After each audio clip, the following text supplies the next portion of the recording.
तरीके से दिखाया गया राजीव रंजन साहब ने, और जो प्रोडक्ट डेमोन्स्ट्रेशन दिखाया गया ये वाकई बहुत अच्छा लगा मुझे। देखिए आज मैं धन्यवाद देता हूँ अनिंदो सर को, अनिंदो जी को, जो मेरे छोटे भ्राता जैसे हैं। हम लोग कई सालों से संघर्ष एक साथ करते हुए आ रहे हैं, बहुत सालों से हम जानते हैं। देखिए मैं कुछ चीजें अनिंदो जी के लिए मैं बोलना चाहता हूँ। देखिए अनिंदो जी जो है वो आज की जो यंग जनरेशन है उसको रोल मॉडल है। जिस समय में उन्होंने इस आरसीएम बिजनेस को सिलेक्ट किया और जिस उम्र में उन्होंने सिलेक्ट किया, ये वाकई बहुत बड़ी बात है। जिस समय बच्चे खेल कूद में, जिस समय अड्डा मारने में, वॉसिटिंग करने में और दूसरी चीजों में व्यस्त रहते हैं, या उसके बाद कुछ नौकरी के तलाश में बैठते हैं, लेकिन उस समय आरसी में बहुत ज्यादा जो आज मंजर देख पा रहे हैं आप लोग, वो मंजर तो है नहीं। एनीवे मेरी आवाज राजीव जी क्लियर है? मेरा आवाज, मेरी आवाज क्लियर आ रहा है आप लोगों को? यस सर, आवाज क्लियर है, आवाज क्लियर है। Thank you very much, thank you. So उस समय में देखिए एक बच्चा सा लड़का का पावर ऑफ विजन, उस समय उन्होंने इस बिजनेस को, मैं सल्यूट करता हूँ उनकी विजनरी पावर को, कि उन्होंने उस समय को सिलेक्ट किया और करते हुए आज किस मुकाम पे हैं।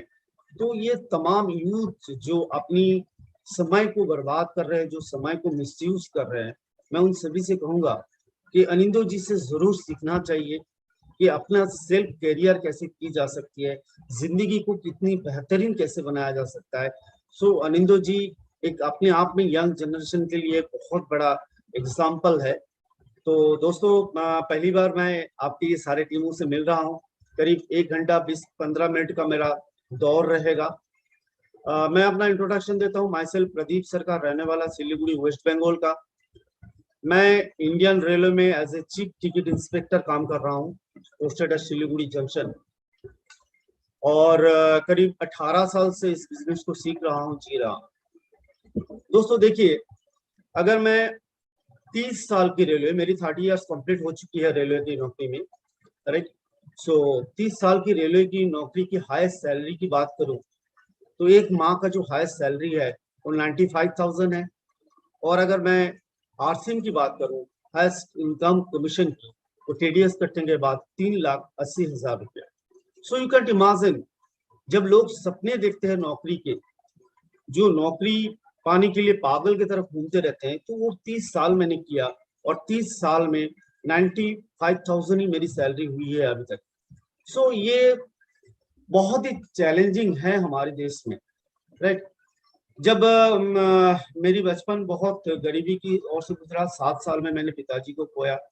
7 साल से 18 साल की जो जिंदगी मेरी रही, गरीबी क्या है, ना पाने का गम क्या है, एक गरीब इंसान के साथ समाज किस तरह से व्यवहार करता है, रिश्तेदार कैसे पहचानने से मना करता है, वो मैंने नजदीक से देखा। मैंने देखा स्कूल कॉलेजों में फटे हुए कपड़े का और कैसे मजाक उड़ाया जाता है, मानो गरीब होना एक अभिशाप है, राइट।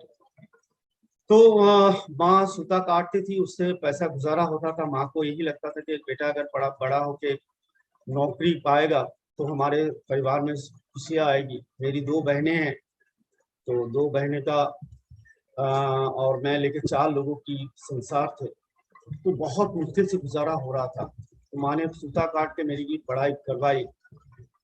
सो दोस्तों इन द ईयर 1991 मेरी रेलवे में नौकरी लगा, न्यू जलपाईगुड़ी रेलवे में। सो जब नौकरी लगा तो खुशी की दौर चल गया मेरे परिवार में, सारे बहुत खुश थे। और मुझे आज भी वो दिन याद है, नौकरी पाने के बाद सब रिश्तेदारों को, आसपास वाले को मिठाइयाँ खिलाते, लेकिन उस समय हमारे पास इतने पैसे नहीं होते थे कि हम मिठाई खिलाए।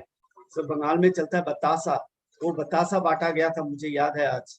और हम लोग खुशी खुशी हो गए थे कि अब जिंदगी में अच्छी दिन आ जाएंगे। और इसी तरीके से मैं सिलीगुड़ी, हम लोग शिफ्ट हुए। तो सिलीगुड़ी शिफ्ट होने के बाद 1-1.5 साल नौकरी करने के बाद मुझे पता चला कि नौकरी के जो इनकम आते हैं उससे गुजारा तो हो सकता है, लेकिन बेहतर जिंदगी नहीं दे सकते हैं, राइट। सो करे भी तो क्या करे, बहुत ज्यादा पूंजी है ही नहीं, और कुछ और बहुत ज्यादा क्वालिफाइड हूँ नहीं मैं कि आईआरएस वगैरह करूँ और तो अलग बड़ा एम्प्लॉय के लिए, क्योंकि मैंने अपना देखा था वहाँ पे एक सेचुरेशन लेवल है, एक लेवल तक कि मैं पहुँच सकता हूँ जहाँ आज मैं पहुँचा हूँ। इससे आगे मेरी जानी नहीं हो सकती है, क्योंकि इसके लिए IRS चाहिए, डिग्री चाहिए। सो इस उम्र में तो संभव ही नहीं है। तो देन नौकरी करने लगा। तो 1-1.5 साल के बाद मेरी माँ ने एक गुजारिश की मुझे कि बेटा मैं ये चाहता हूँ कि आप सिलीगुड़ी में एक 3 मंजिला मकान बनाओ। तो मुझे मन ही मन में दुख भी हुआ और हंसी भी लगी। तो मैंने बगल में एक मेला हो रहा था, मेला से शीशे के 3 मंजिला एक मकान खरीद के लाया रात को, और लाके माँ के हाथों में दिया और माँ को बोला कि देखो माँ, तुम्हारे जो ये सपना है, ये सपने पूरे करने के लिए मुझे बूढ़ा बनना पड़ेगा, यानी कि I have to wait retirement तक, है ना। सो और आप और बूढ़ी हो जाओगी, तो आप फिलहाल इससे काम चला दो। यानी कि उस समय नौकरी करके मैं समझ गया था कि नौकरी करके अगर मकान सिलीगुड़ी में जमीन खरीद के मकान बनाना है, ये रिटायरमेंट से पहले तो कतई संभव नहीं है। इन बिटवीन मेरी छोटी बहन की शादी की उम्र हो गई थी। शादी की उम्र होने के बाद किसी तरह से आसाम में और थोड़ी सी जमीन था, वो बेचा हम लोगों ने, कुछ प्रोविडेंट फंड से लोन लिया, लेके बहन की शादी दी। और शादी होने कुछ दिन बाद बहन से मिलने के लिए गए, तो जैसे गए तो बहन बहुत रो रही थी। तो मैंने सोचा कि हम लोग बिछड़ गए, इतने साल एक साथ रहे, नए घर में गए हैं, इसलिए शायद रो रही है। दिन भर हम रहे वहां पे, तो रात को जब हम वापस आ रहे थे तब भी रो रही थी। तो मैंने बहन को समझाने के लिए बोला कि देखो बहना, ये तो रीत होती है, बेटी को ब्याह होके एक दिन ससुराल जाना ही होता है। सो ये तो रीत है, तुम्हें अभी यही तो घर को अपनाना पड़ेगा। लेकिन बहन ने यही कहा कि मैं इसलिए नहीं रो रहा हूँ कि मुझे पता है क्या रीत है, मुझे पता है कि यही आप हमारे घर हैं, लेकिन भैया मैं इसलिए रो रहा हूँ कि जब से ब्याह होकर इस घर में आया हूँ, तब से ये लोग ताने दे रहे हैं कि भिखारी घर की बेटी को शादी करके लाया। यहाँ पे लगा था चोट। प्रदीप सरकार, टीटी तू भिखारी है बराबरों के सामने, क्योंकि हमारे बहन के ससुराल लोग अमीर थे। बहुत दुख लगा था, पागल हो गया था कि कुछ करूं, ये जो हमारे में लाट में जो ये लगा है, इसको मिटाना है, कुछ ना कुछ करूं। मैं धन्यवाद देता हूं उस समय मेरी ग्रेट अप्लायंस, मेरी कॉलीग, मेरे फ्रेंड्स मिस्टर अवधेश कुमार सिंह, उन्होंने मुझे इस बिजनेस के बारे में बताया और बोला कि देख, इसमें बहुत बड़ी अपॉर्चुनिटीज है, तू अपने सपने को पूरा कर सकता है। शुरुआत में तो ऐसा कुछ ज्यादा समझ नहीं आया, लेकिन हाँ एक चीज मन में था कि कुछ अलग और करना है, नौकरी करके नहीं हो सकता है, कुछ और करना है, राइट। सो हमने इस बिजनेस को स्टार्टअप किया। बिजनेस को स्टार्टअप करने के बाद थोड़ा बहुत मतलब उतना सीरियसनेस नहीं होता है। मैं बताऊंगा क्यों लोग ज्वाइन करने के बाद जितनी सीरियस से काम करना चाहिए उतना सीरियस से नहीं करते, उसके पीछे वजह क्या है वो मैं आगे अपने सर में बताऊंगा आपको। तो मैंने भी नहीं किया। एक दिन अवधेश ने करीब मेरे ख्याल से 3-4 साल के बाद अवधेश ने एक दिन बोला कि गुवाहाटी में जाना है। 3 साल ऑब्जेक्शन की, गुवाहाटी जाना, हम लोग का टीटी का एक पार्टी है, तो वहां पे अटेंड। तो पार्टी सबको ही अच्छा लगता है, तो मुझे भी अच्छा लगा। तो हम लोग ठीक है चलो चलते। अवधेश के साथ गुवाहाटी गए, तो अवधेश बोला कि एक छोटा सा काम है, चल मेरे साथ, शाम को पार्टी है, थोड़ा घूम आते हैं। तो घूमने के लिए गए, तो गया, देखा तो एक हॉल में लेके गया, छोटा सा हॉल, 30-35 लोग बैठे हुए थे, और वहां पे एक मीटिंग, समझ में आ गया कि मीटिंग होगा, और ये अवधेश आरसीएम से है, तो आरसीएम का ही मीटिंग होगा। तो लेके गए वहां पे, तो मैं भी, और उपाय तो नहीं था, शाम को पार्टी है, तो करे तो क्या करे, तो मैं उसके साथ बैठ गया। और उसमें जो गेस्ट लीडर थे वो हमारे great achiever, great leaders, the भाग्य चंद विधाता, जो यानी कि बीसी छाबड़ा साहब का मीटिंग था। तो मीटिंग दोस्तों आप देखिएगा कि आरसीएम की जो भी मीटिंग अटेंड किए, बहुत अच्छा लगता है। उस समय मुझे आरसीएम तो करना ही नहीं था, राइट, तो ऐसे बैठा, लेकिन बीसी छाबड़ा सर जी ने जो 1 घंटा बात की, बहुत अच्छा लगा मुझे, बहुत मोटिवेटिंग था, बहुत एजुकेशन वहां पे मिला, बहुत सारी चीज सीखने को मिला, अच्छा लग रहा था। मैं मीटिंग खत्म किया और बस मेरा दिमाग में तो चल ही रहा था कि चलो हम कब दोस्तों से मिलेंगे वो पार्टी के लिए। तो मीटिंग खत्म होने के बाद अवधेश जी ने मेरे को इंट्रोड्यूस करवाया बीसी छाबड़ा साहब से। तो इंट्रोड्यूस करवाने के बाद बोला कि ये प्रदीप जी है सिलीगुड़ी से, और ये बहुत अच्छा काम कर सकते हैं, लेकिन न जाने क्यों काम नहीं कर रहे हैं, इसके बहुत सारे कॉन्टेक्ट्स है, जो होता है टीटी लोगों का। तो बीसी छाबड़ा साहब पहली बार मेरे से पूछा कि प्रदीप जी, मैं आपको कहीं देखा हूँ। तो मैं टीटी का नौकरी करता था, मैं एज अ लेमैन बोल दिया, कभी आप गाड़ी में सफर करते होंगे और मैंने चेक किया होगा, तो उस समय आपने आपको देखा होगा। तब वो बोला, कह रहे मैं तो कभी बहुत ज्यादा ट्रेन में सफर ही नहीं करता हूँ, ज्यादा फ्लाइट में सफर करता हूँ। उस समय औकात याद आ गया दोस्त। कि मैं जिससे बात करूं, क्योंकि हम लोग सारा अपना जब कुछ नौकरी वगैरह होती है ईगोस आ जाते हैं, ये चाहते हैं। तो मैं भी उस समय बहुत बड़ा धक्का लगा, हाँ सही में इतनी बड़ी कंपनी के मालिक से इतने बड़े प्रोजेक्ट है, उस ऑफिसर ट्रेन में क्यों चलेंगे, राइट। तो नेक्स्ट बात जो कहा वो मेरी जिंदगी बदल गई। नेक्स्ट बात उन्होंने कहा, क्या प्रदीप जी आपने आधी रात में अपने बीवी और बच्ची को सोते हुए देखा? तो मुझे अजीब सा लगा वो बात। शायद आप लोगों ने भी बहुत कम ऐसे होंगे जो आधी रात में उठ के अपने बीवी और बच्ची को सोते हुए देखा। तो मैं क्या बताऊं, समझ में तो नहीं आ रहा था क्या वो आंसर दूं मैं।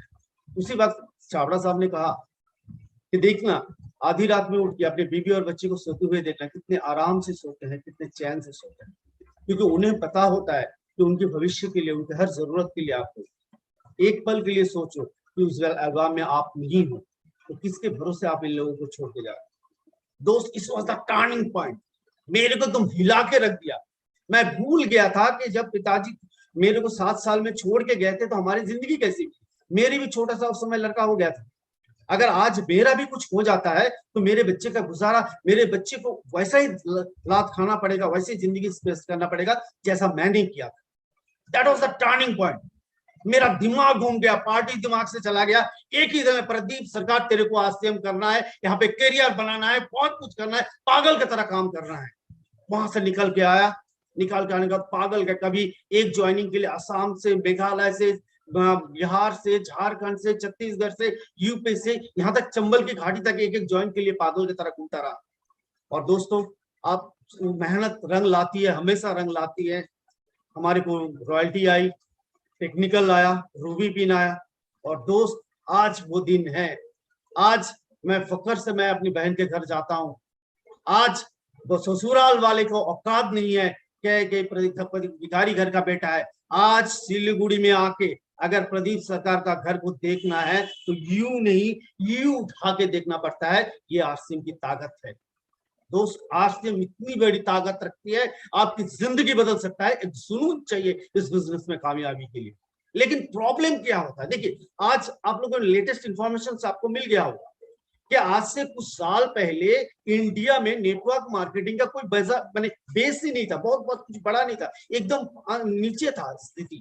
लेकिन आज आप लोगों ने देखा है कि लेटेस्ट जो इंफॉर्मेशन आया है कि इंडिया में आप network marketing 12th position, 12 position पे आ गया, 12th रैंक पे आ गया।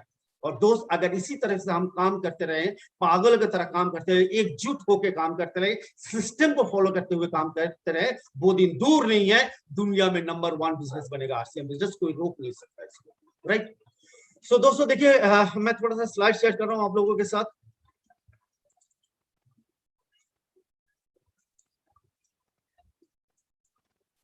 स्लाइड नजर आ रहा है आप लोगों को? Very yes sir. देखिए, बिग थिंग सिंपल हो गए। एक्चुअली होता क्या, the problem is that we got a big business in a simple way, that's why we do not understand the big things of it. होता क्या है, RCM business एक बहुत बड़ा व्यापार है। आज क्या है, हम लोगों को ये बिजनेस आसानी से मिलता है। यूं चल के बोलिए कि घर चल के आता है ये बिजनेस। और जो चीजें घर चल के आता है, जो चीजें जबरदस्ती से मिलता है, उसे हम इग्नोर करते हैं। ये सुनो, ये नेचर है, ह्यूमन नेचर।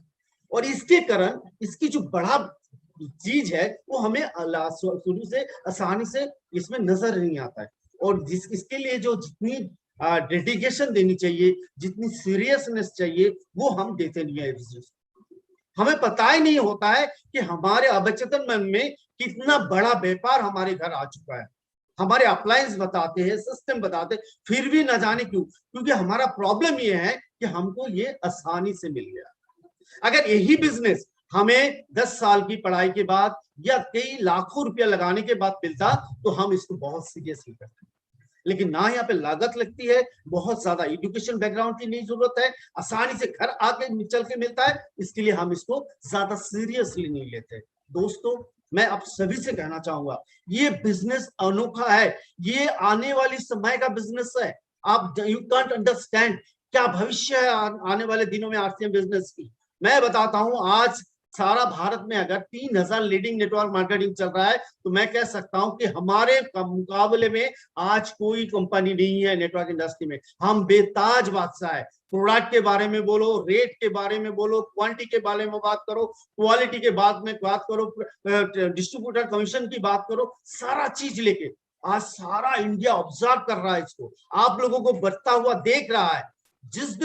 जिस दिन लोगों को सेटिस्फेक्शन लेवल आ जाएगा, जिस दिन मेजर पीपल को विश्वास आ जाएगा, उस दिन दोस्त भागना नहीं पड़ेगा, आपकी कामयाबी भाग के घर तक आएगा और लाखों और करोड़ों की इनकम आपके घर तक आ जाएंगे। सो बी सीरियस, हमें इसको सीखना पड़ेगा, हमें बहुत ज्यादा सीखने की जरूरत है, क्योंकि अपकमिंग जो जनरेशन है, जो हमारे आने वाले दिनों में लोग आने वाले हैं, वो बहुत क्वालिफाइड होंगे हमसे, बहुत ज्यादा सीरियस होंगे इस बिजनेस में, बहुत ज्यादा डेडिकेशन के साथ काम करने वाले हैं। लेकिन याद रखिएगा कि उनके पास ऑप्शंस है, आप छोड़ के कई लाखों लोगों का ऑप्शंस उनके पास है, वो आपको ही क्यों चुने, आपको क्यों सिलेक्ट करें।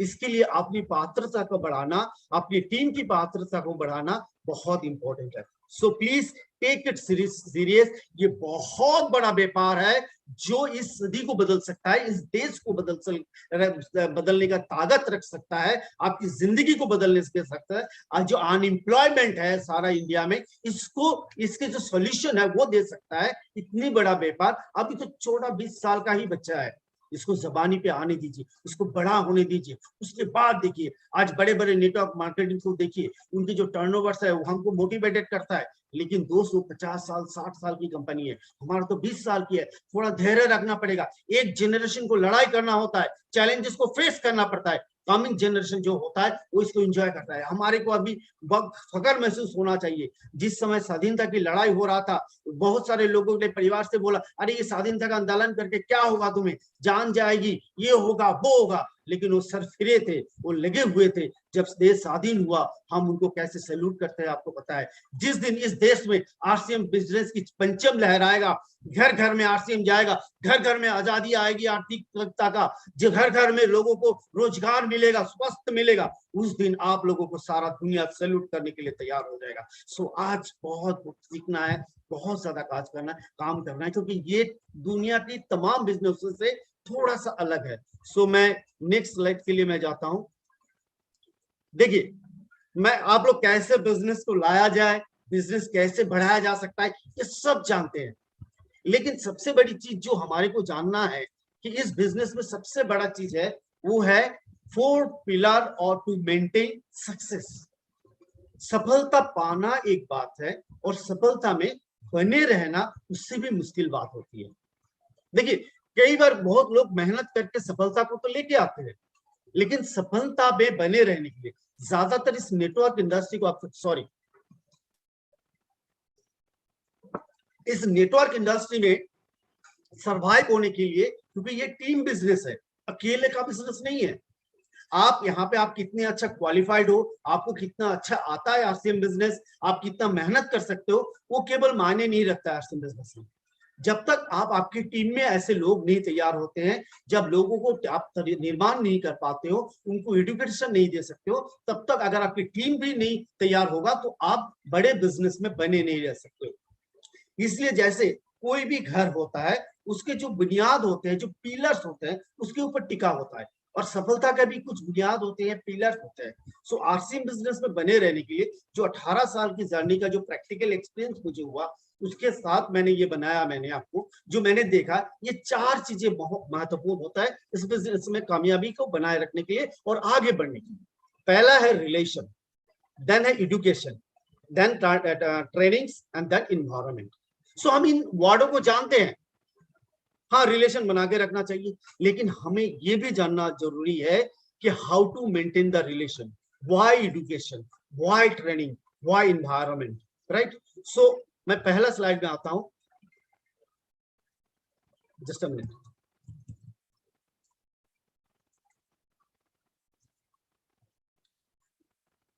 देखिए, रिलेशन मेंटेन करने के लिए करीब 10 पैरामीटर चाहिए, 10 चीजें चाहिए जो हमारे को रिलेशन को, अच्छी रिलेशन को बिल्डअप करने के लिए और मेंटेन करने के लिए चाहिए, एक रिश्ते को बनाए रखने के लिए। The first, be a good people. सबसे पहला एक हिंदी में कहावत है, पहले दर्शनधारी फिर गुण विचारी। यानी कि आप कितने अच्छे आदमी हो, आप लोग आपको आपका एक्सेप्टेबिलिटी क्या है, लोग किस तरह से ग्रहण करते हैं, वो सबसे बड़ा इंपॉर्टेंट। आप अगर एक अच्छे इंसान नहीं हुए तो लोग आपको आसानी से एक्सेप्ट नहीं करेंगे, आपको लेंगे नहीं आपको। सो सबसे पहले याद रखिएगा कि आप घर में कैसे भी हो, दोस्तों के साथ कैसे भी हो, लेकिन जब आप बाहर निकले हो तो आपकी माने होता है ना कि एक मेकअप होना चाहिए कि yes I people should notice that हाँ ये बंदा अच्छा है। अगर ये दिमाग में लोगों का चला गया तो आप जो भी बोलेंगे लोग आपको एक्सेप्ट करेगा और आपका से रिलेशन मेंटेन करने के लिए बहुत ज्यादा उनको अच्छा लगेगा, राइट। सेकंड जो चाहिए वो बी पॉजिटिव। इस दुनिया में देखिएगा जब बाहर निकलेंगे लोगों के चेहरे लटके हुए हैं, आंखें थोड़ा सा कैसे हैं, यानी कि कैसे लगते हैं, क्योंकि ज्यादातर लोग नेगेटिविटी से फुल ऑफ नेगेटिविटी से होते हैं।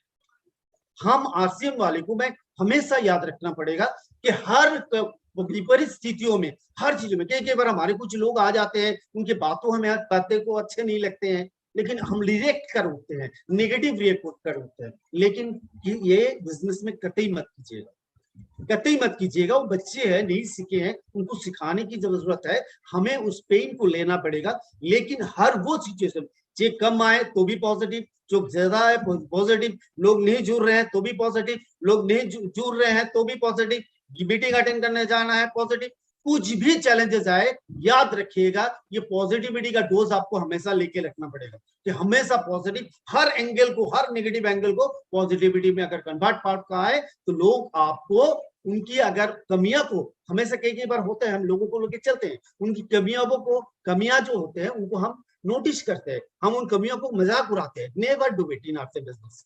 रिलेशनशिप में अगर मेंटेन करना है तो आप कभी भी नेगेटिविटी को आने मत दीजिए। Manage your ego, yes it is very dangerous. ये ईगो ही है जो दुनिया को खत्म कर रखा है। देखिए एक ईगो है जो महाभारत करा दिया, द्रौपदी का ईगो, उसने महल बना लिया, दुर्योधन आया, गिर गया टॉप में, ईगो मचल रहा और उसने बोला अंधे का बेटा अंधा, क्या जरूरी था वो बोलना, लेकिन वही शब्द ने महाभारत कायम कर दिया। सो ईगो का अगर डेफिनेशन ले ले, ईजीओ, इविल गो आउट, यानी कि जो शैतान है हमारे मन में, इस शैतान को बाहर फेंकना पड़ेगा। इस बिजनेस में आए कई बार होता है हम लोगों का जब टीम बदल जाता है तो हमारे अंदर ईगो समा जाता है, मैं रॉयल्टी अचीवर, मैं टेक्निकल अचीवर, ये वो। तो कई बार जब नीचे के डिस्ट्रीब्यूटर्स लीडर्स आते हैं उनके साथ थोड़ा सा हम ये अहम दिखाने लगते हैं, कोई भी अहम नहीं दिखाना है। ईगो को तो एकदम बिल्कुल अलाउ नहीं करना है, ईगो को एकदम ड्रेन आउट कीजिए, एकदम आउट करना है, बाहर करना है। अवॉइड गॉसिपिंग, ये जो हम गपगप्पे मारते हैं, ये जो हम जो नॉन रिलेटेड बातें हैं, जो जरूरत नहीं है लेकिन उन बातों को करते हैं, उन बातों को नहीं करना है, क्योंकि हम बहुत ज्यादा अगर उस तरफ के बातों को करेंगे तो हमारे सामने जो है ना वो कुछ ना कुछ नेगेटिविटी निकल के आएगा और अगले को अच्छा नहीं लगेगा। शायद हम ऐसे कुछ बात हमारे मुंह से निकल के आएगा और उनके दिल को ठोस पहुंचेगा और हमारे रिश्ते टूटने का चांसेस होता है, और ज्यादातर ऐसा ही होता है। सो गॉसिपिंग को अवॉइड करना है, राइट। बिल्ड ट्रस्ट, ये बहुत जरूरी है रिश्ता निभाने के लिए। कहावत होती है कि रिश्ते जो होते हैं कच्चे धागे के बंधन से बंधा होता है। हमें अच्छे रिलेशन को मेंटेन करने के लिए कि हमें तो एक विश्वास, कभी भी कुछ भी हो जाए, कुछ भी कर लेना, लेकिन कभी भी कॉम्प्रोमाइज करना मत करना ट्रस्ट के साथ। कुछ भी आपको सेक्रीफाइस करना पड़े, लेकिन आपको लोगों की विश्वास को तोड़ना मत। एक बार लोगों की विश्वास आपसे टूट गया ना सर, तो फिर आप कुछ भी कर लीजिए, लोग आपके साथ जुड़ना और रहना पसंद नहीं करेंगे। So respect other always. मैंने एक मैं कहावत होता हूं कि कई बार मैं बिजनेस में पहले जब मैं टीटी का नौकरी करता था मेरे अंदर बहुत ईगो होता था, क्योंकि हर कोई आके सार बोलता था, झुकता था, ये करता था, डरता था मेरे से, तो एक ईगो ऑटोमेटिकली आ गया। लेकिन जब आरसीएम बिजनेस में आया तो मैंने सीखा कि सतीश जी का कैसेट सुना, बहुत सारे ट्रेनिंग अटेंड किए, तो वहां पे बोला गया कि हमेशा अगले को, सामने वाले को रिस्पेक्ट देना है, उसका कद कुछ भी हो। वो अगर रिक्शा पुलर भी है, वो अगर ठेला चलाने वाला है, चाय दुकानदार वाला है, कुछ भी है, अगर आपको बड़ी कामयाबी चाहिए तो आगे आगे चल के आपको एक एटीट्यूड डेवलप करना पड़ेगा कि सबको रिस्पेक्ट करें, वो लाइफलाइन हो, वो अपलाइन हो, क्रॉस लाइन हो, कुछ भी हो, आपका रिस्पेक्ट आपका परिचित है, आप कितना रिस्पेक्ट देते हैं, लोगों को सम्मान देते हैं। So please never compromise on it. हमेशा कई बार आजकल होता है, टोटो से ऑटो से अगर गाड़ी से निकलता हूँ तो उसको बोल देता हूँ हाँ थैंक यू सर, बहुत अच्छा रहा आप, थैंक यू वेरी मच। कई बार तो चाय वाले को बोल देता हूँ थैंक यू सर, आज आप तो गजब का चाय बना दिए। तो लोग देखते रहते हैं, अरे चाय वाले को सर बोल रहा है, अरे क्या हो जाता है यार, उसको दिल को सुकून मिलता है कि सब गाली देके बात करते हैं और आप रिस्पेक्ट देके बात करो, तो नजरिया बदलेगी। और ये जो है ना छोटे छोटे डायमंड है, छोटे छोटे डायमंड है जो एक दिन आपको डायमंड बना देगा। सो ऑलवेज जहां भी मौका मिले तो आप रिस्पेक्ट दिखाइए, ओपन कम्युनिकेशन। लेकिन मैं बताता हूँ, रिश्ते का जो सबसे बड़ा जो टूटने का जो कारण होता है वो है हिडन कम्युनिकेशन। यानी ऐसा होता है कि मैं एक एग्जांपल देता हूँ, एक दो दोस्त था, तो दो दोस्तों का दोस्ती बहुत ज्यादा था, बहुत सालों से मिटा हुआ था, लेकिन उसकी जो बीवी है, एक की बीवी जो है उसको अखरता था, वो नहीं चाहते थे कि ये दोस्ती बना रहे, क्योंकि उसको समय कुछ भी उनका लॉजिक हुआ होगा, लेकिन उससे मैं नहीं जाता हूँ। तो एक दिन दोनों दोस्त गप कर रहे थे, तो अपने पति के कान में आके बस ऐसे ऐसे रखे बोला, और दूसरा दोस्त को देख के मुस्कुरा, मुस्कुराते हुए निकल गया। अब अगला दोस्त को क्यूरियोसिटी हुआ, अरे मुस्कुराया, कान में क्या बोला होगा। तो वो दोस्त के पूछता है कि क्या बोला तेरी बीवी ने मेरे बारे में। बोले नहीं कुछ नहीं बोला। बोले नहीं कुछ तो बोला होगा, देख के मेरे को हंसा। ये जो गलत फहमी तैयार हो गया उनके अंदर, लेकिन बीवी ने कान में उसका कुछ भी नहीं बोला था, खाली मुंह लग के कान पे बोला था। लेकिन क्या होगा, ये होगा हिडन कम्युनिकेशन, लेकिन उसके गल में गलत फहमी पैदा हो गया और उनकी दोस्ती टूट गई। टीम में जब हम लोग काउंसलिंग करते हैं, कई बार करते हैं, तो क्या करते हैं, हर वो चीज पीछे मत बोला कीजिए, सामने बोलिए ना, क्या होगा, दो बात इधर उधर हो जाएगा, कुछ नहीं। किसी के पीछे पीठ पीछे बातें मत कीजिए। अगर पीठ पीछे बात करेंगे तो आपका रिश्ता एक न एक दिन टूटेगा जरूर, गलत फहमियां तो जरूर होगा। So never do hidden communication, always do open communication. Appreciate other, ये बहुत जरूरी है। कुछ भी, एक डिस्ट्रीब्यूटर ने 2000 बीबी किया, 1000 बीबी किया, 500 किया, मौका मिला तो आप तो गजब है सर, आप तो गजब है, आपने ये कर दिखाया।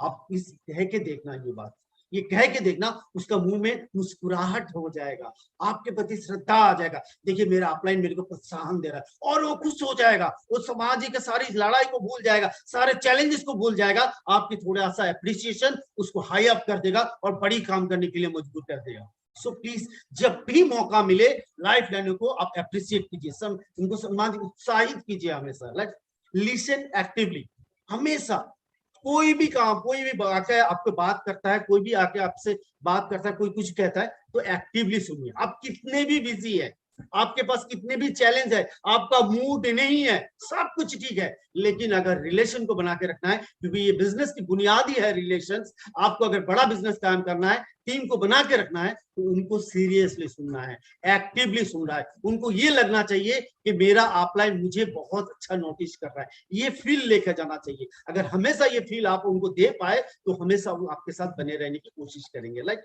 सो treat people as you like to be treated yourself, ये बहुत महत्वपूर्ण है।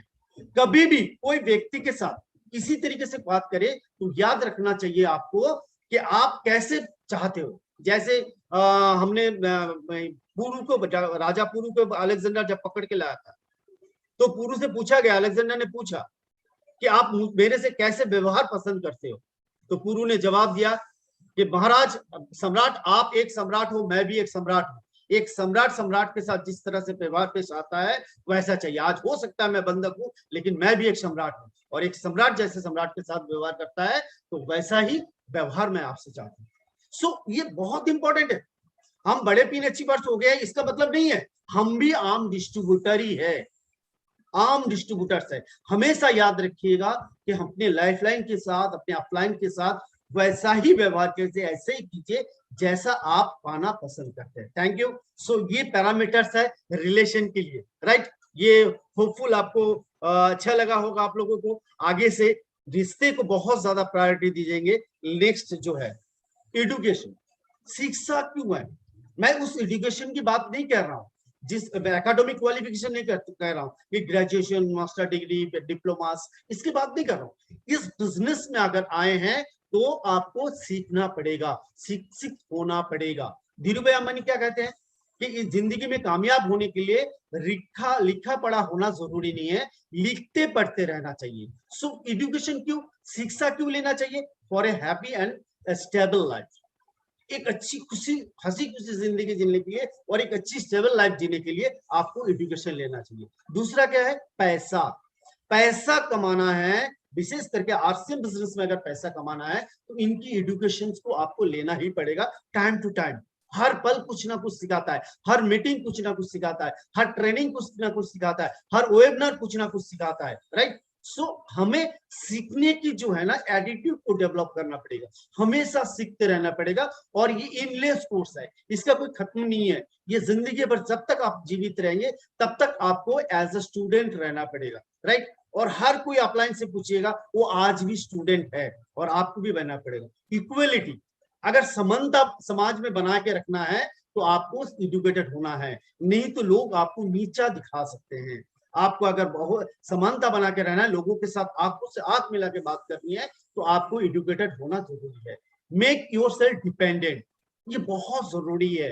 अपने पैरों पे खड़े होने के लिए, अपने वजूद को बनाने के लिए आपको एजुकेशन लेते रहना पड़ेगा, right. Turns your dreams into a reality, आपके सपने को हकीकत देने के लिए बहुत सारे लोगों ने आज यहाँ पे हैं, बहुत सारे लोगों को रॉयल्टी के सपने हैं, बहुत सारे लोगों के टेक्निकल के सपने हैं, और जो टेक्निकल है उसको डायमंड बनने के सपने हैं, ये सुनो सारे लोगों को। लेकिन यही जो पीढ़ियां है इसको आगे कौन लेके जाएगा? आपकी एजुकेशन। आप कितना एजुकेटेड कर रहे हैं अपने आप को, अपने टीम को कितना एजुकेटेड कर रहे हैं। जितने ज्यादा आप अपने आप को वॉल्यूम्स बढ़ाएंगे, एजुकेशन को बढ़ाएंगे, जितने ज्यादा अपने टीम को सिखा पाएंगे, उतना ज्यादा जल्दी आपकी कामयाबी और उतना कामयाबी सिक्योर होता जाएगा, आपके सपने हकीकत में बदलते जाएंगे। So education is most important. Make your confident, एकदम पूरा मेक कॉन्फिडेंट, एकदम पूरा आपको कहना विश्वास दिलाता है जब आप सीख जाते हैं। जैसे आज बहुत अच्छे सर ने मार्केटिंग प्लान दिखाया, एक शुरू में ऐसे सीख गया था क्या? नहीं। तो एक चीज है, ये इन्होंने एजुकेशन को लिया और आज सर आज होस्टिंग कर रहे थे, कितना बढ़िया बोल रहे थे, कितना अच्छे उनके प्रोनाउंसिएशन है, वो कितना अच्छा डिलीवरी दे रहे थे। सो ये एक दिन में हो गया क्या? क्योंकि उन्हें लगातार सीखा। हमें भी सीखना पड़ेगा, राइट। अगर हम नहीं सीखेंगे तो हमें बड़ी कामयाबी की बड़ी मंजिल पे जाने के लिए हमारे को चैलेंजेस फेस करना पड़ेगा। सो हमें हमेशा और धीरे धीरे यही एजुकेशन हमारे को कॉन्फिडेंट करेगा। मुझे याद है आज भी वो दिन, पहले मैं 10 लोगों के सामने बात नहीं कर सकता था, लेकिन आज मीटिंग से ले रहा हूँ, आज वेबिनार ले रहा हूँ आप लोगों के सामने। So it is my education, जो मैंने सीखा आरसीएम बिजनेस में आके, ये बहुत जरूरी है। मैं कहता हूं, सारे बड़े बड़े लोग कहते हैं दुनिया में हर व्यक्ति को कम से कम कोई ना कोई नेटवर्क मार्केटिंग में जरूर ज्वाइन करना चाहिए। कुछ हो ना हो उनको कॉन्फिडेंट बना देती है, राइट। आरसीएम आज हम लोगों को कॉन्फिडेंट बना दिया। आज कई लोगों को देखता हूं जो अनपढ़ है, वो आज जब स्टेज में दहाड़ते हैं तो लोगों की होश से उड़ जाती है। किसी को मजाल नहीं होता, किसी का हिम्मत नहीं होता पूछे भैया आप कितना एजुकेटेड हो, आप क्या ग्रेजुएट हो, क्या आप मास्टर डिग्री हो, पूछने की ताकत नहीं होती। इतनी पावर होती है एजुकेशन। सो आप always try to be educated, हमेशा ये आप कॉन्फिडेंस को बढ़ाएगा। नेक्स्ट है save you from being a fooled and cheated. आप एजुकेशन क्या है, आपको बुर्बक बनने से और आपकी चीटेड होने से बचा सकता है। एजुकेशन बहुत जरूरी, नहीं तो बुर्बक बनाया जा सकता है। लोगों को जो अनपढ़ होते हैं उनको सदियों से लोग जो है ना, जो एजुकेटेड लोग हैं उनको बुर्बक बनाते आए हैं। सो आज भी अगर आप एजुकेशन को नहीं दिए, हाँ मैं कहता हूँ इसे लॉन्ग प्रोसेस है, एक दिन में नहीं आएगा, लगातार प्रोसेस है। लेकिन याद रखिएगा, अगर आपको उस जगह पे पहुंचना है जिस जगह पे बस साहब पहुंचे हैं, मुकेश कुटानी साहब पहुंचे हैं, ये बड़े बड़े हस्तियां पहुंचे हैं, उस जगह पे पहुंचना है तो दोस्त हमारे को कामयाब होने के लिए एजुकेशन एकमात्र अस्त्र है, ये एकमात्र जरिया है जो हमें एजुकेटेड करना रहना पड़ेगा, right. Next training, why important. मुझे आज बीसी चावड़ा साहब की वो याद आती है बात कि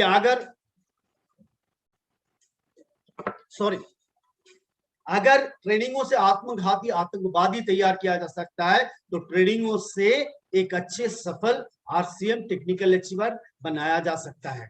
so training is most important. क्यों? हम कई बार ट्रेनिंग को इग्नोर कर जाते हैं, हमारे को दूसरे काम पसंद आता है, लेकिन आरसीएम के ट्रेनिंग्स नहीं अच्छे नहीं लगते हैं। दोस्तों आज जो बड़े बड़े इनकम्स ले रहे हैं ना, ये कई 100 हजार ट्रेनिंगों का फसल है। उन्होंने ट्रेनिंग को सीरियसली लिया, ट्रेनिंग को अटेंड किया। आज मुझे याद है कई बार ट्रेनिंग के लिए भिलवाड़ा जाना पड़ता था, दिल्ली जाना पड़ता था, कलकत्ता जाना पड़ता था, गुवाहाटी जाना पड़ता था, पटना जाना पड़ता था, कहाँ दौड़ते थे हम। रेवाड़ी तक चले गए हम लोग सीखने के लिए, ट्रेनिंग लेने के लिए। कितने खर्चे होते थे। सीख खड़ा साहब के अटेंड किया, 10,000 रुपया लगा। सर ये सारा चीज है, लेकिन आपको आसानी से घर बैठे ट्रेनिंग मिलता है, लेकिन फिर भी डिस्ट्रीब्यूटर को न जाने क्यों, उनको क्यों समझ में आता है मैं विदाउट ट्रेंड मैं इस बिजनेस की टेक्निकल अचीवर बन जाऊंगा, बड़ा कुछ लूंगा। ये गलतफहमी कैसे पैदा हो जाता है मुझे पता नहीं होता है। दोस्त, ट्रेंड रहना चाहिए। क्यों ट्रेनिंग रहना चाहिए? Keep up with the changes. Training हमें जो नया बदलाव आ रहा है, ये बदलाव से हमें परिचित सिखाता है कि ये बदलाव आया है। देखिए आज से मैं कई बार, पहले बार फॉर्म फिलअप किया जाता था, हम फॉर्म भर के भेजते थे भिलवाड़ा में कोरियर करके। फिर ऑनलाइन आया, फिर हमें कंप्यूटर का काम सीखना पड़ा, ऑनलाइन फॉर्म फिलअप करना पड़ता था। फिर पहले आप रिपर्चेस का स्लिप बनता था, स्लिप आता था, फिलअप करके भिलवाड़ा कोरियर करना पड़ता था, फिर ऑनलाइन हो जाता था। फिर हर समय में एक प्रोडक्ट, पहले हम पैंट और शर्ट के कपड़े थे, फिर साबुन आए, फिर टूथपेस्ट आए, फिर धीरे धीरे प्रोडक्ट बढ़ता गया, फिर हमारा न्यूट्रिशन प्रोडक्ट आया, एक ऐसा प्रोडक्ट जो पहले बहुत ज्यादा हम लोग नहीं जानते थे, अब उसको एडुकेशन लेना ही पड़ेगा, भैया बेचना है तो सीखना पड़ेगा। सो ट्रेनिंग हमें ये चेंजेस को सिखाता है। So please always take the trainings को कभी छूटिए मत। हमेशा अगर बड़ा है ना, कामयाब होना है, बड़े टीम पे बनाना है, तो आपको ट्रेनिंग लेता रहना पड़ेगा और ट्रेनिंग देता रहना पड़ेगा। Be in touch with all the latest technologies.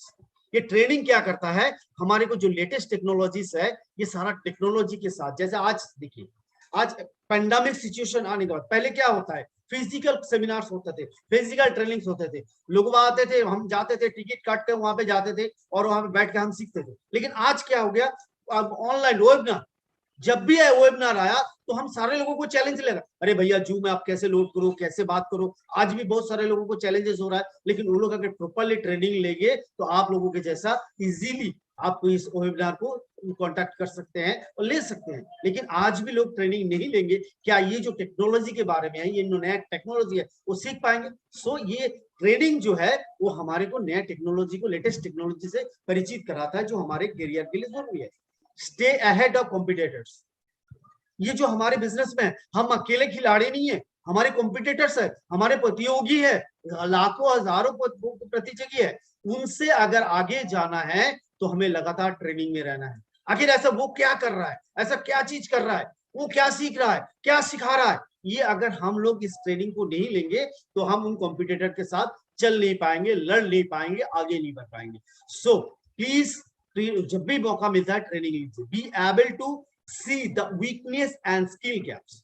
जब हम ट्रेनिंगों में बैठते हैं तब हमें पता चलता है, वो बात अलग है कि हम लोगों के सामने बोले या ना बोले, सिखारे या ना सिखारे, वो अलग बात है। लेकिन ट्रेनिंग में बैठने के बाद पता चलता है कि हमारी दुर्बलता क्या है, हमारे वीकनेसेस क्या है, हमारे स्किल गैप्स क्या है, क्या हमारी कमी रह गई है, ये हम ट्रेनिंग में बैठते हैं तो हमें पता चलता है। So always be training, maintain knowledge and skills. हमारे जो नॉलेज है ना, ये बहुत जरूरी होता है। इस नॉलेज को बार बार रिफ्रेश करना होता है। जैसे लैपटॉप खुला, कंप्यूटर खुला, रिफ्रेश बटन आता है, राइट, हम मोबाइल को रिफ्रेश करते हैं, रिचार्ज, तो इसी तरीके से रिचार्ज करते हैं। उसी तरह से ये ट्रेनिंग में आएंगे तो हमारे जो नॉलेज है ये मेंटेन रहेगा और हमारे स्किल डेवलप होंगे, राइट। इंक्रीज जॉब सेटिस्फेक्शन, ये बहुत महत्वपूर्ण है। जिस काम को कर रहे हैं उसमें अगर संतुष्टि नहीं आएगा तो आप इस काम में सफल नहीं हो पाएंगे। जैसे कई बार बहुत सारे लोगों के साथ होता है, लोगों को प्लान दिखाने के लिए जाता है, लोग मना करता है, ये करता है, फिर वहां से नेगेटिव आता है, आपका ये प्रोडक्ट खराब है, आपका तो ये खराब है, आपका वो खराब है,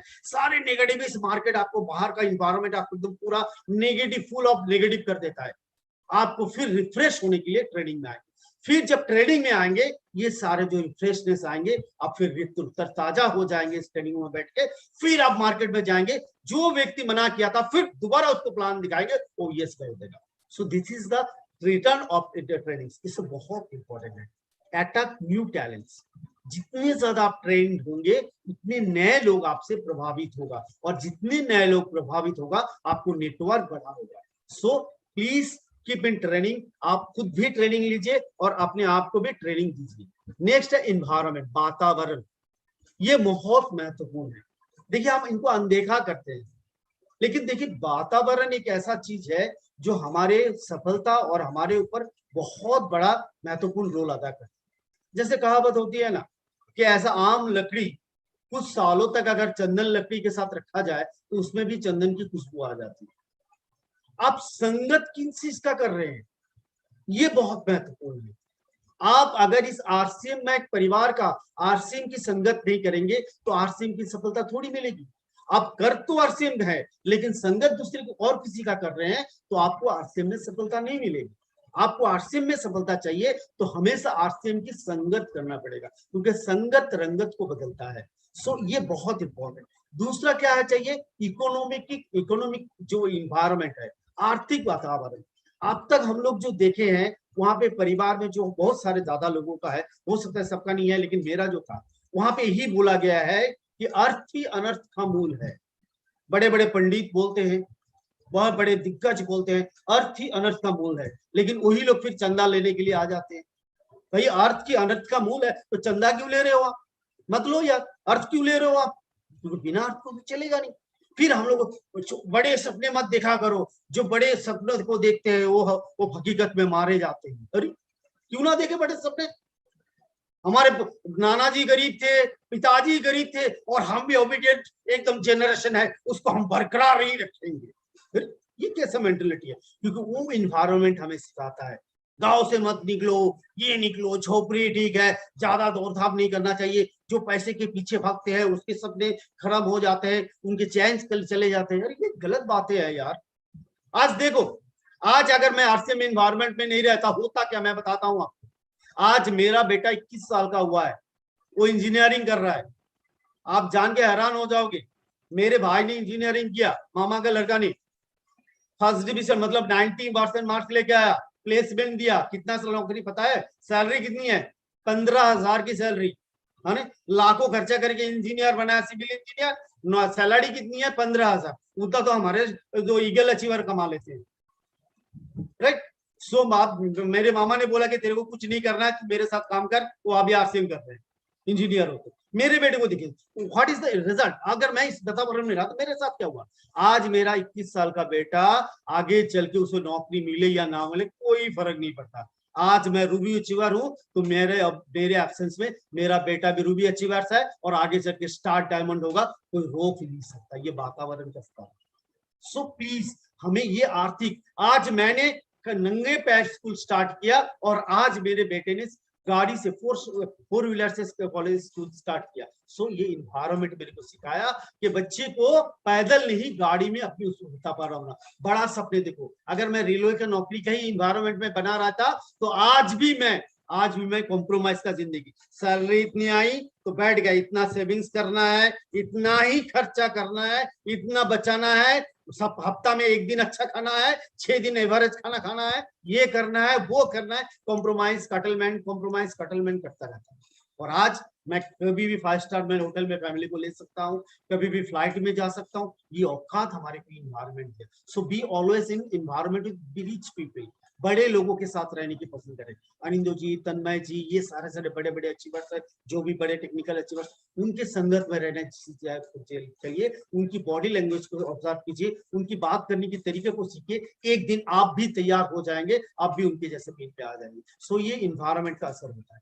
टेक्नोलॉजिकल इन्वायरमेंट, हमेशा हमें ये नहीं आता है सर, मुझे तो फॉर्म फिलअप करना नहीं आता है, मुझे तो लेख चेक करना ही नहीं आता है, मुझे तो बिजनेस चेक करना। अरे भैया नहीं आता तो सीखो ना, सिखाने के लिए विदाउट एनी फी, यहाँ पे पैसा भी नहीं लगता है, अप्लाई थोड़ी फी लग रहा है। देखिए आज मैं ट्रेनिंग ले रहा हूँ, आज आपको महेंद्र जी ने बोला, मैंने गोविंद जी को बोला कि मेरे को भैया 5,000 रुपया देना पड़ेगा तब मैं ट्रेनिंग लूंगा। ऐसा नहीं, आरसी में फ्री होता है, क्योंकि हम सारे लोगों को कामयाब करना चाहते हैं, हम अपने सारे लोगों को हमारे जैसे जगह पे लेके आना चाहते हैं। सो अगर हम इन ट्रेनिंगों में रहेंगे तो ये हमारे को आएगा। सो होपफुल, ये 4 पिलर के बाद आप याद रखिएगा, ये बिजनेस कैसे आएगा। बहुत सा सीखने का कोई सीमा नहीं है, हर दिन कुछ नया सीखने को मिलेगा, सीखते रहना पड़ेगा। लेकिन ये 4 पिलर को जिंदगी में याद रखिएगा, रिलेशन, एजुकेशन, ट्रेनिंग, इन्वायरमेंट। ये 4 चीजें अगर हमेशा आपके साथ रहा आपके टीम के साथ और आपके अपलाइन के साथ रिलेशन अच्छा रहा, आपके लाइफलाइनों के साथ अच्छे रिलेशन रहे, कंपनी के साथ अच्छा रिलेशन रहा, कंपनी के स्टाफ के साथ अच्छे रिलेशन रहा, लोगों के साथ अच्छे रिलेशन हुआ, तो आपको कामयाब होने से कोई रोक नहीं सकता। और वो कामयाबी जिंदगी भर बनी रहेगी अगर रिश्ते कायम रहे और ये 4 पिलर अगर मजबूत हो जाए। राइट, सो होपफुल आप ध्यान रखेंगे। सो नेक्स्ट देखिए, ये जो हमारे 11 टिप्स है, ये जो 11 टिप्स है, 11 टिप्स टू ग्लोरी, इस बिजनेस में सफल होने के लिए जो 11 टिप्स है, ये मुझे लगता है कि बहुत महत्वपूर्ण है, जो कहीं ना कहीं हमारे को बहुत जरूरत है इस जब हम काम कर रहे थे। सो ये मैं थोड़ा सा शेयर करना चाहूंगा आप लोगों को। अच्छा, एनीवे कुछ लोग अगर मेरे को सुन पा रहे हैं, बोर तो नहीं कर रहा हूं मैं? नहीं सर, कंटिन्यू सर, बढ़िया है, बहुत शानदार sir. Thank you very much. So पहला जो है पॉइंट है, make a list of active vital and above achievers.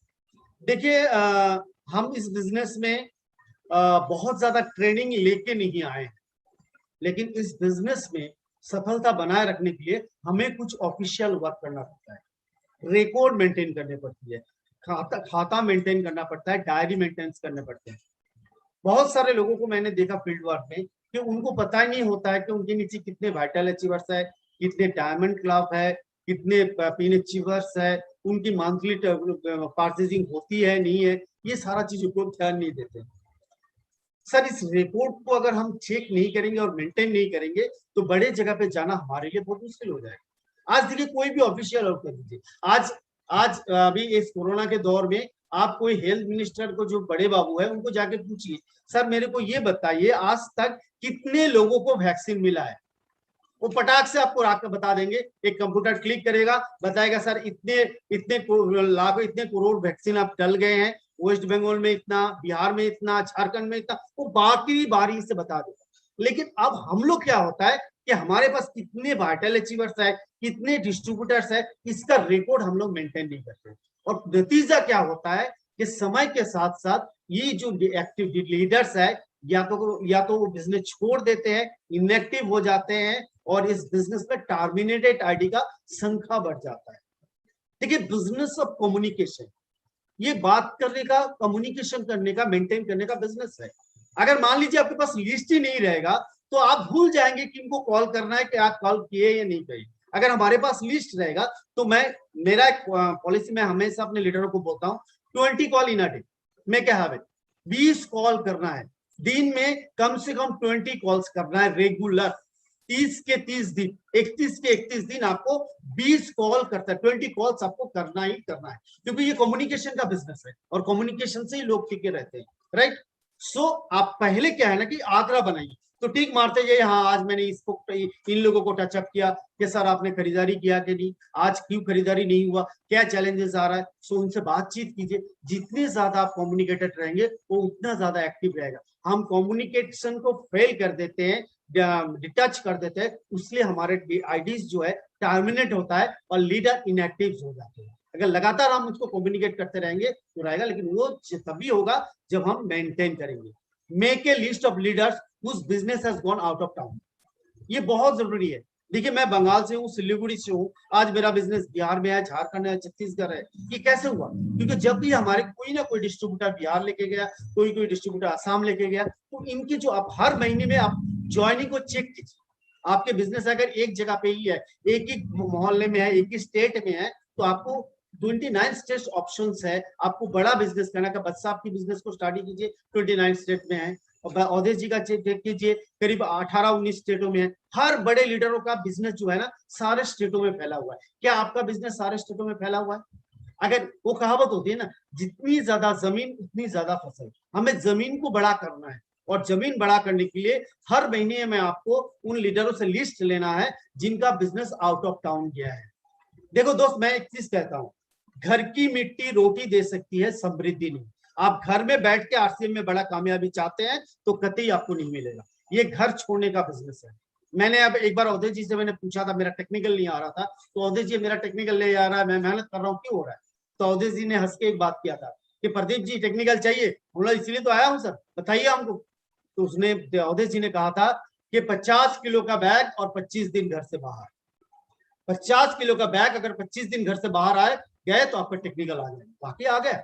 ये हकीकत है सर, घर बैठे ये बिजनेस नहीं हो सकता है। दौड़ना पड़ेगा हमें। हाँ, ये पेंडेमिक सिचुएशन है, लेकिन यह पेंडेमिक सिचुएशन में पुलिस भी काम कर रहे हैं, डॉक्टर्स भी काम कर रहे हैं, नर्सेस भी काम कर रहे हैं। हमें डर क्यों है? और हमें तो इसलिए भी नहीं डरना चाहिए क्योंकि आप मेरी टीम में तो कोई भी कोरोना में डेथ नहीं हुआ है, क्योंकि हम लोग न्यूट्रीचार्ज लेते हैं, अच्छे प्रोडक्ट्स आते हैं, हमारी इम्यूनिटी ऐसे बुल्डअप है ना। अब आप देखिए, मैं 15 साल का डायबिटिक पेशेंट हूँ, आज तक मेरा आंख में चश्मा नहीं लगा, बाल नहीं पका, सारा किडनी स्वीटनेस वगैरह भी ब्लड में मद्रास में चेक करवा के आया, सारे ओके है। डॉक्टर हैरान रह गया कि 50 साल का आदमी अभी कुछ भी नहीं हुआ, चश्मा भी नहीं लगा। So due to goodness of RCM सारे प्रोडक्ट ही कर, हमें तो डरना नहीं चाहिए। तो छोटा बड़ा मीटिंग नहीं कर पा रहे, लेकिन छोटा छोटा मीटिंग तो कर ही सकते हैं, काउंसलिंग तो कर ही सकते हैं, लीडर ट्रेनिंग तो कर ही सकते हैं। सो प्लीज घर में मत बैठे रहिए, बाहर निकलिए, राइट।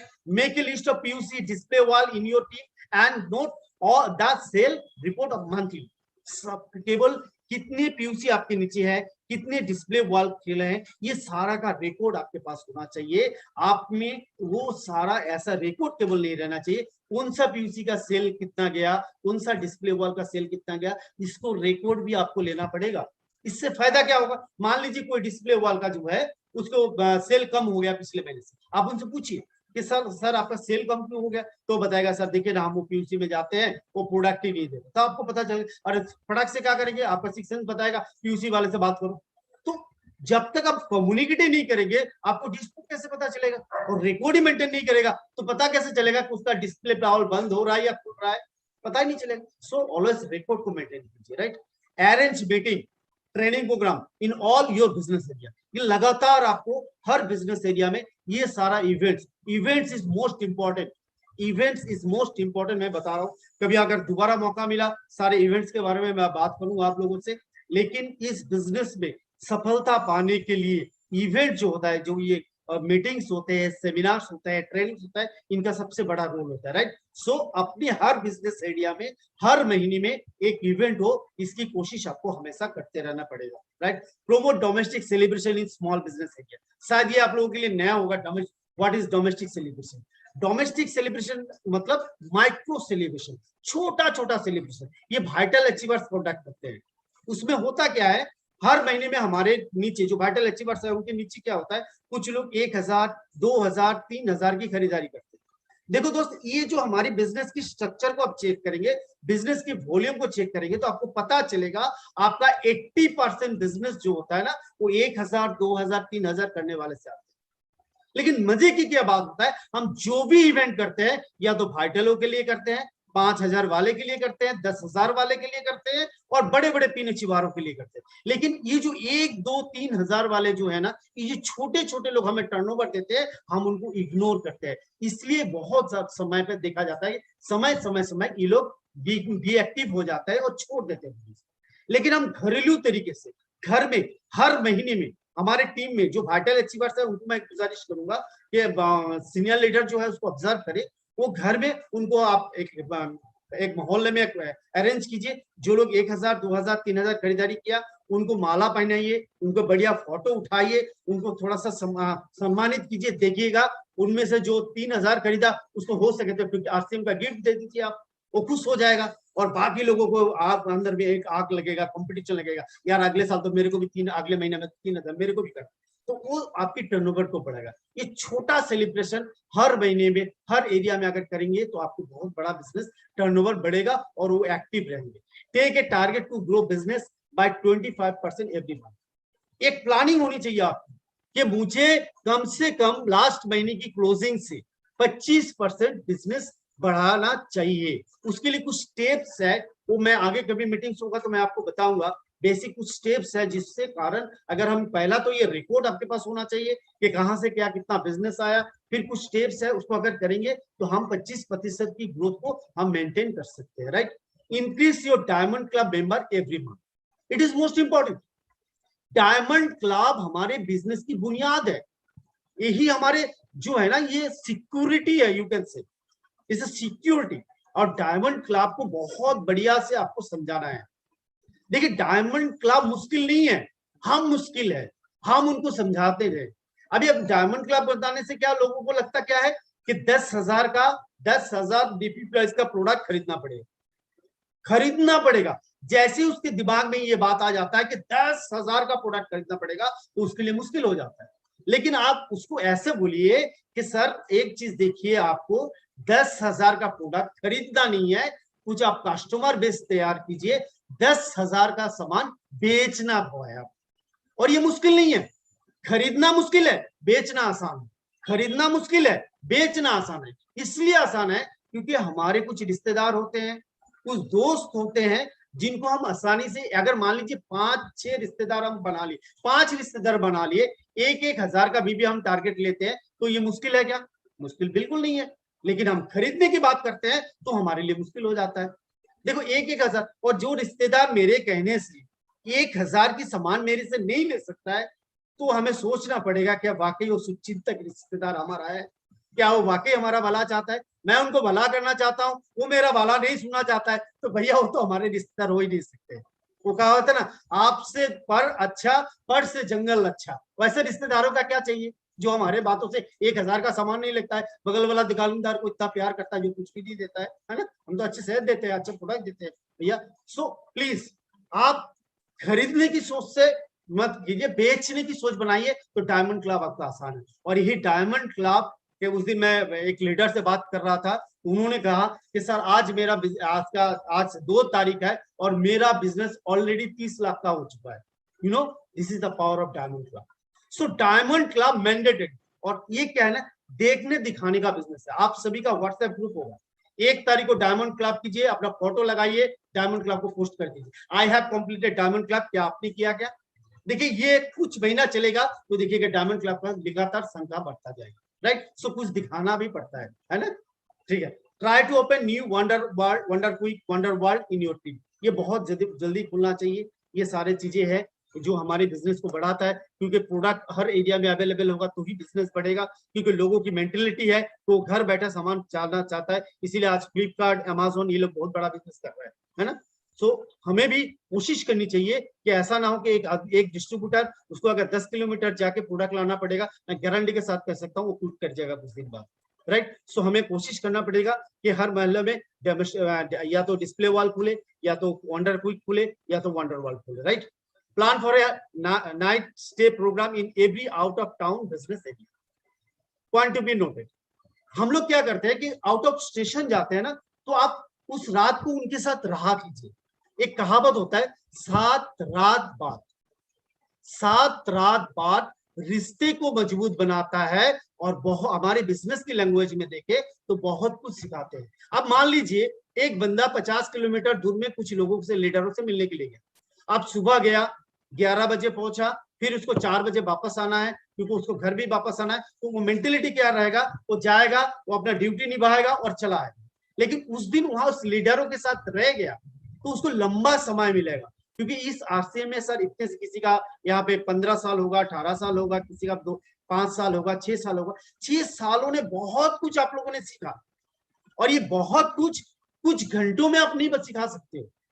कभी कुछ भूल जाओगे, कभी कुछ याद आएगा, कभी फिर कुछ भूल जाओगे, कभी कुछ याद आएगा। लेकिन साथ रहे तो एक आदमी होता है ना कि संगत का असर होता है, आपके साथ रहे तो कभी ये सिखा दिया, कभी कौन सी बातों से अगला चार्ज अप हो जाएगा आपको भी पता नहीं है, मेरे को भी पता नहीं है। सो अगर हम साथ रहे आउट ऑफ टाउन में जाके, तो उस एरिया को मैंने देखा, मेरी प्रैक्टिकल लाइफ है, जहां जहां मैंने नाइट स्टे किया वहां से टेक्निकल अचीवमेंट निकला। सो प्लीज जो भी सीनियर लीडर्स है, स्टार एंड अबव है, मैं उनसे गुजारिश करूंगा, अगर आउट ऑफ टाउन जा रहे हैं तो प्लान करके जाइए। किसी न किसी डिस्ट्रीब्यूटर के घर में मिठाइयां ले जाइए, कुछ भी ले जाइए, रिश्ते कायम कीजिए, उनके घर में रहिए, तो इससे आपको लंबा समय डिस्कशन का मिलेगा और उससे वो लीडर तैयार हो जाएगा, right? Give special focus on commercial vendors in your area. ये बहुत महत्वपूर्ण है। हमारे जो डिस्ट्रीब्यूटर्स है, हमारे जो लीडर्स है, वो क्या करते हैं, डोमेस्टिक सेगमेंट को टच अप करते हैं। डोमेस्टिक सेगमेंट मतलब जो कंज्यूमर्स है, वो कंज्यूमर को जो है, जो बायर्स है, मतलब जो खरीदार है, उनको फोकस करते हैं। लेकिन क्या बिजनेस हम उन दुकानदारों को भी टारगेट कर सकते हैं? देखिए मैं एक चीज कहता हूँ, एक टॉयलेट क्लीनर हमारे आरसीएम में आता है। आप एक कंज्यूमर को समझाएंगे तो कितना खरीदेगा, एक व्यक्ति को समझाएंगे तो 1 पीस खरीदेगा आपसे, लेकिन वही जगह आपके गांव के, आपके शहर के एक अच्छे दुकानदार को समझा दिया कि भैया तू हार्पिक बेचता है 85 रुपया में, मेरा है 71 रुपया में, तो यहाँ पे तेरे को 15 रुपया का बोनस डिफरेंस रेट कम मिलता है, और इसको बेचने से तेरे को हार्पिक से ज्यादा पैसा आता है। अगर उस दुकान के दिमाग में सेट आ गया ना, तो 1 महीने में आपका 100 पीस भी बेच सकता है। लेकिन हम लोग क्या करते हैं, हमेशा डोमेस्टिक सेगमेंट को ही टचअप करते हैं। आप, मैं गुजारिश करूंगा, आप ये जो वेंडर्स है, जो दुकानदार है, इनको भी आप टारगेट कीजिए। बहुत सारे हमारे प्रोडक्ट्स है, हमारे बिस्किट से लेके अगरबत्ती से लेके बहुत सारे, जो प्रोडक्ट वहां पे नहीं चलेगा वो छोड़ दीजिए, लेकिन आपके गांव में जो प्रोडक्ट हमारे आरसीएम में सस्ता है या तो वजन में ज्यादा है, उन दुकानदार को अगर समझा पाएंगे तो एक एक दुकानदार आपका 10-10 हजार, 1-1 लाख का बिजनेस ला सकता है।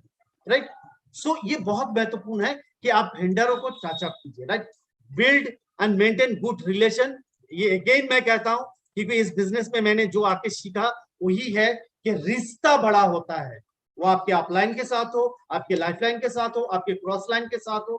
आज आप देखिए, अनिंदो जी हमारे क्रॉस लाइन है, मैं अनिंदो जी का क्रॉस लाइन हूँ, लेकिन शुरू से स्ट्रगल के समय से एक साथ आंदोलन में, जयपुर में एक साथ बोलो, दिल्ली में एक साथ बोलो, मालदा में एक साथ बोलो, हमारे एक दादा भाई का रिश्ता तैयार हो गया। आज वो रिश्ता है, तो मैं अनिंदो जी मेरे ग्रुप में मीटिंग करते हैं, मैं उनके ग्रुप में मीटिंग करता हूँ। सुख क्या है, व्हाई इट इज, क्योंकि ये हमारे अंदर ये बॉन्डिंग्स है, रिलेशन तैयार हुआ है, और सालों से ये रिश्ता हम लोग निभाते आए हैं और आगे भी चल के निभाएंगे।